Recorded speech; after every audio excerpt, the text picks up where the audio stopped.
All right, everybody, it's divisional round weekend. It's already gone by. We're approaching championship weekend already. It's your Hey, Zone Emcees. It's your host, Young and You, with my boy Hamilton James. We got our All boy right. Randall back in here again. I want to start off with the Bucks at the Lions NFC matchup. So, Lions come out with a W by one possession game. Baker Mayfield throws that last pick at the end of the game to seal the deal for the Lions. Another very good home win for them. Go to the championship round for the first time in ages. Randall, let's start with you, man. What really stood out to you right here? well, really what stood out to me with the Lions is just looking at the offensive balance. I think they're one of the more balanced teams that's left offensively between running and passing game that's left in the playoffs. You look at the offensive weapons they got with Montgomery and Gibbs in the backfield. Gibbs was outstanding. And in the second half, you really saw Gibbs really take over the game. And his explosiveness has really been an asset for that team. And then you look at the leadership of Jared Goff. Like that's one of the main differences that you've seen Jared Goff in Detroit is just the maturity and the leadership that he's shown, and how he's just been calm, cool, and collected, and just being a field general out there. And one of my favorite players in the league that I've seen this year has been Amon-Ra St. Brown, because I love the tenacity that like he plays physical, like he really like goes after yards after the catch, like he's not afraid of contact. So I really love watching him play. And then you look at that defense, Aiden Hutchinson is getting pressure on the quarterback, and then some of the DBs like CJ Gardner-Johnson he's brought some nastiness to their defense. He can make plays, he can be a ball hawk. So he did get entertain a little bit of trash talk during the week, against Baker Mayfield, but he did end up backing up and got a pick in the game. So you gotta give credit to the Lions, man. Like, you gotta feel excited for all those folks in Detroit that have been waiting 30 years, to finally have some success, and now they're one win away from the Super Bowl, man. So it's very exciting.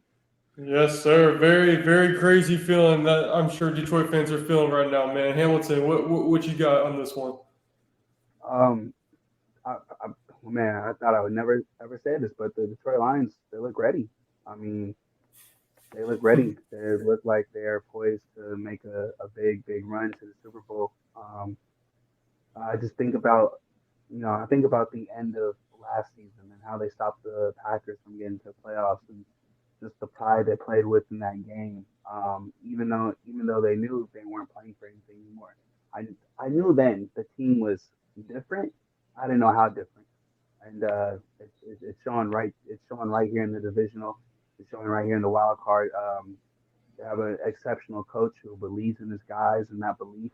It's almost like he gives everybody the green light, and it's that belief from the coach into the players makes the players believe in themselves a lot more. Jared Goff, I've watched him closely, being a Rams fan. I agree with you, Randall. This is the most mature we've seen Jared Goff. I think this is Detroit's time to shine. It's looking like the stars are aligning. I will say though, I think Baker Mayfield had played pretty good football in these playoffs, and I think we need to stop dashing on Baker Mayfield and realize he's a damn good quarterback. Um, I would even go as far to say Baker Mayfield is better than Dak Prescott in my eyes, because it's not about what you do in the regular season. For me, it's about what you do in the playoffs. And looking at Dak in the playoffs in the divisional rounds, look at Baker in the divisional rounds. We had two examples now. He played pretty well against the Kansas City Chiefs. Um, Dak still has not played well in the divisional, maybe against the Green Bay Packers a long time, or the Rams a long time ago. Um, Outside of that, you really haven't seen Dak Prescott play great football, good football, or at least good football in the divisional rounds, and you've seen Baker Mayfield do that. So I think it's time to stop hating on Baker Mayfield and appreciate the guy. He's definitely the comeback player of the year. Yeah, man. I want to go off of what you said. We're talking about the Bucks for a little bit. Baker has always been underrated, and I really like to see him do good. And I really like seeing the Bucks keep fighting for most of the game and not giving up. I really like that mentality they showed out to me. I was like, whoa, I was impressed by that. Especially with the defense holding their own and still having a hard time here and there, but they still like offense was kicking it back up in shape, and especially in the second half. They kept it close most of the game in the first half too. But yeah, Lions looks like they're doing everything right for them to be able to make it to the ship, man. I really think they have a solid chance here. For a second, I was going to this game, it's like that secondary for the Lions hasn't been great lately, but that pass rush has been insane. I think they've had like 9 or 10 sacks in the last 2 games, something crazy. Like it's pretty crazy how that all works out. But the offense for the Lions stays explosive. Amon-Ra St. Brown, Jahmyr Gibb, the run game's crazy. Like Jared Goff been on fire, so everything's working out for the Lions. If I'm the Niners, I would be scared. Like I would be scared, bro. Like this ain't gonna be a cakewalk for them. So this is gonna be a fun NFC championship to watch. So there's that one, and then moving on to the AFC, we got the Bills playing home against the Chiefs in the cold game. And quite the heartbreaker for Bills fans, man. I feel bad for Bills Mafia right there. Wide right again. Wide right again. Strikes again. Wide right again, man. It's insane. It's a legit what they've been going through. The whole franchise has been going through. And I think that they won by 3. I think Chiefs won by 3 points in a nail biter. Hamilton, you got anything to take away from that game? It's funny. I had the Bills winning by 3 points with a walk-off field goal. I had the Bills winning that just because I just didn't think that, I thought it was their year. I was already kind of hating on them all season. I wanted to give them a little shine. I thought they were doing well, but, I mean, they just can't get over the Patrick Mahomes hump. It's almost like it's getting to a point where, like, Randall, you can, you being a basketball guy, you understand it. It's almost getting to a point where, like, Patrick Mahomes is Jordan and the Bills are, or even like New England Patriots, like they're the Knicks, they're the Pacers, they're the whatever. They're you know what I mean? Like they cannot beat the Bulls. You know what I'm saying? Like the Bills cannot beat the Kansas City Chiefs, and it's just another L, and just puts Josh Allen in that ranking, puts him a little bit lower.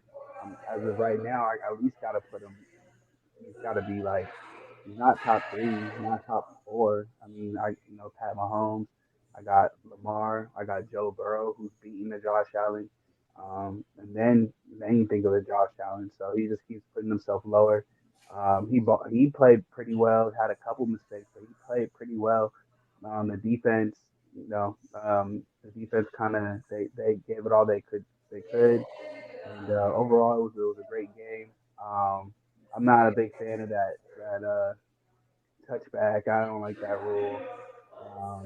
But outside of that, I thought it was a pretty good game. Patrick Mahomes once again just showing why he's the best quarterback in the game. Well, from my takeaway from it is, I think there was certain plays where I think the Bills got, and this is a consistent theme where the Bills, where it seems like they find ways to get in their own way. Like because for example, in the first half, you saw that they were running the ball very effectively. They were running the ball well against the Chiefs defense, who was number 2 in the league coming in.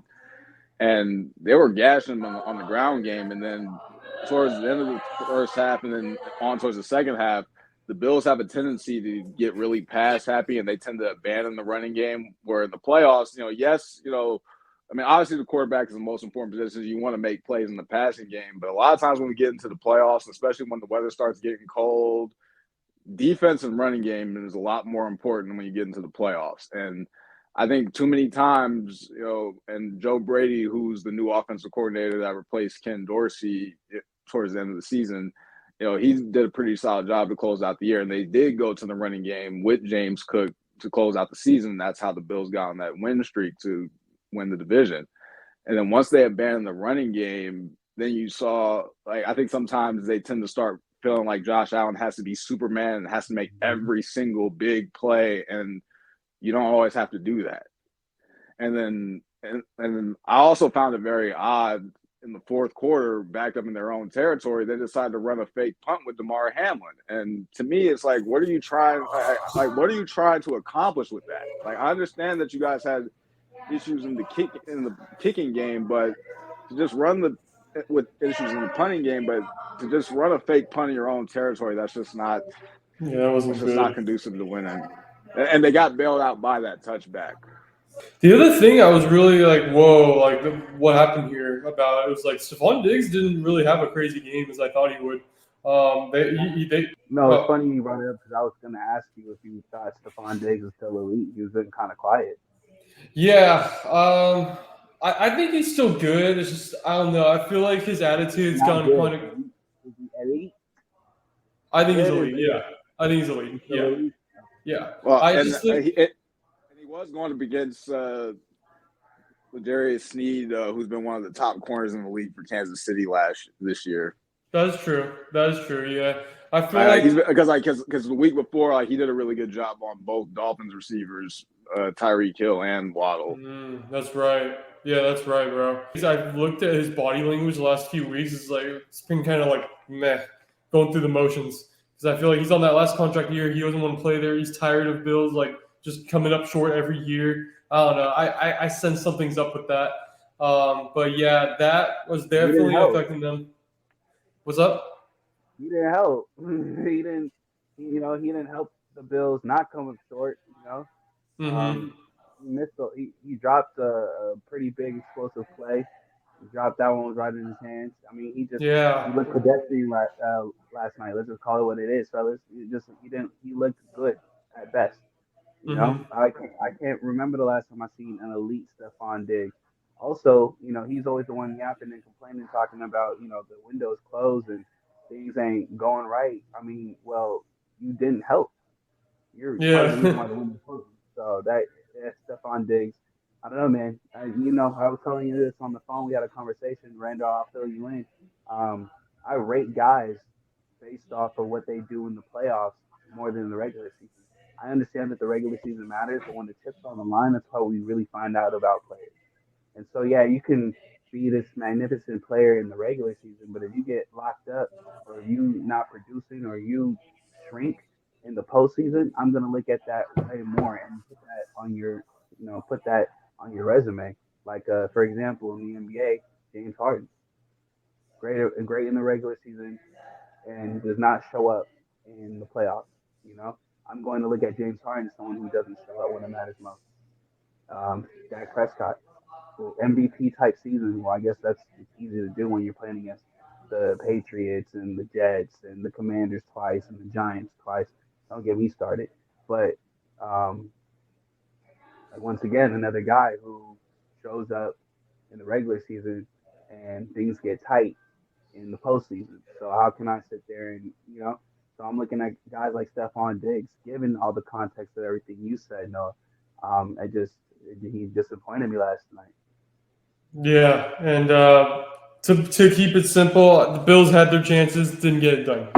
Chiefs took advantage of that. You can't give the Chiefs and Patrick Mahomes all those chances in the playoffs, especially, man. So that's what they ended up doing, and yeah, Bills ended up losing a depressing game that one at home. It's hard to go. It's hard to go up against Sandy Reed and Patrick Mahomes, man. Like that's Yep, like exactly, man. there's still a chance, man. So you got to beat them. Yep, exactly. Exactly. Speaking of almost beating someone too, we got the Packers at the Niners, another nail biter. The rain game that was insane. I was watching most of that game. That was way too close for me, dude. So many surprising factors in that game that took me by surprise. Randall, let's start with you on that. What did you see on this one that really like stood out to you? Well, from my vantage point, like I thought the Packers for 3 quarters out.